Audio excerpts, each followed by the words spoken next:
Small group leaders need sound, objective input, and they'll thrive as their coaches make discerning evaluations about their progress and help them plan to succeed.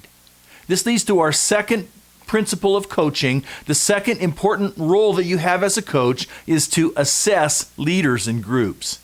And as we explore the idea of assessment, the very first thing I want you to understand is that the purpose of assessment is to help leaders improve and succeed.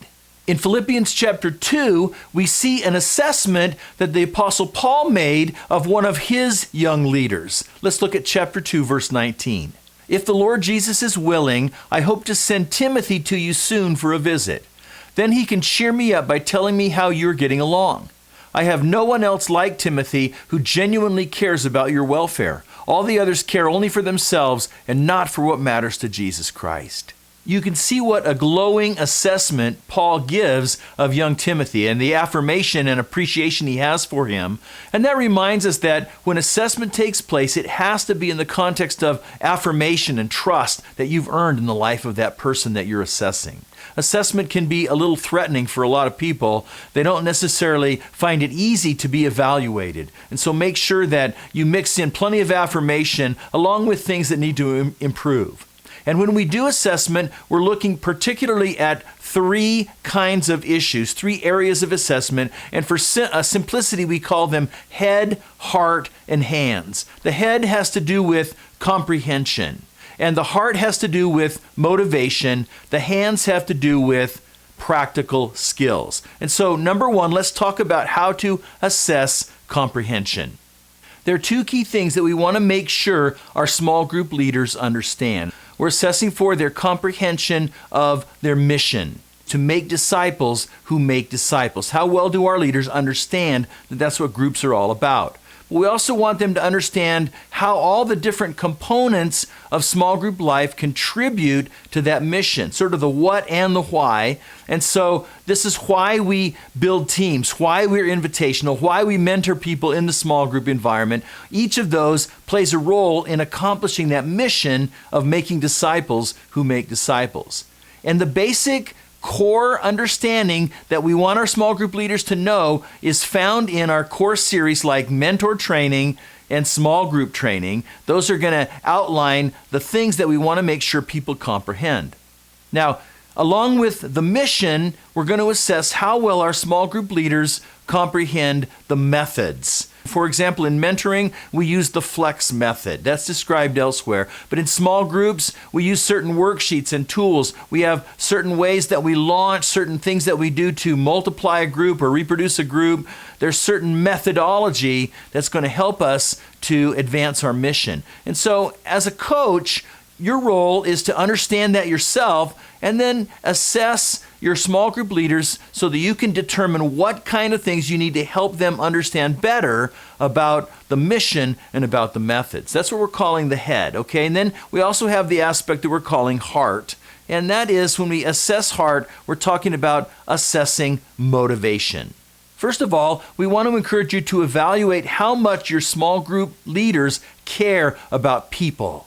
You know, in a very real way, a small group leader is like a shepherd or a pastor to the members of the group. They're just not going to get very far in leadership if they don't care about the people. So keep your eyes open for that. And then the second thing we're evaluating when it comes to heart or motivation is how much do they care about the purpose? Yes, they need to understand the mission of small groups, the disciple-making mission, but more than that, they need to care about that mission. They need to care about making disciples who make disciples. They need to care about mentoring and care about reproducing their group. And if the leader's not motivated about those fundamental purposes, then those priorities are never going to happen in the life of the group. And so you're assessing comprehension, you're assessing motivation. How much do they care about people? How much do they care about the purpose of the group? And then as we go through head, heart, then third we have hands. And your job as a small group coach is to assess practical skills. You need to be aware of how your small group leaders are doing in the practical nuts and bolts kind of tasks that small group leaders do to build healthy groups. Things like building a team and giving away ministry and just scheduling and using the tools that we provided, the practical stuff, so that you can help them succeed and grow at the ability to do those things. Take a look with me at 2 Chronicles in the Old Testament, chapter 30. Hezekiah encouraged all the Levites regarding the skill they displayed as they served the Lord. So here's a leader who recognized the skill of the members of his team, and he encouraged them accordingly. Now, as you assess the practical skills of your small group leaders, the small group leader job description is the standard for doing that. Because we said there's 2 core elements of what small group leaders do there. And so you're going to be evaluating how well your leaders are able to create a healthy group environment and the things that go into that. And you'll be evaluating then, secondly, how well your leaders are developing the people in their groups and the different elements that go into that. Now remember that the purpose of assessment is to create a plan. It's not about tearing that leader down or just being critical of them, but it's going to help you to strategically focus your energy and direction as you have input into their life to make sure that you're doing the things that are going to help them improve the most. And so there's no escaping it that assessment is an essential part of your role as a small group coach. And so that means you need to make sure that you understand how small groups work, how mentoring works, and why we do the things that we do so that you can assess with discernment. And also, your assessment will be credible based on the amount that you love and you care for your small group leaders. If they know that you care about them, then it'll be easier for them to receive the input that you're going to give them. Now, just a couple more other little notes on that. As you assess, I want to encourage you to follow an assessment schedule. Regularly scheduled assessments are a lot less intimidating. If you just pull an assessment out of the blue, it's going to make the leader wonder what went wrong or how they failed.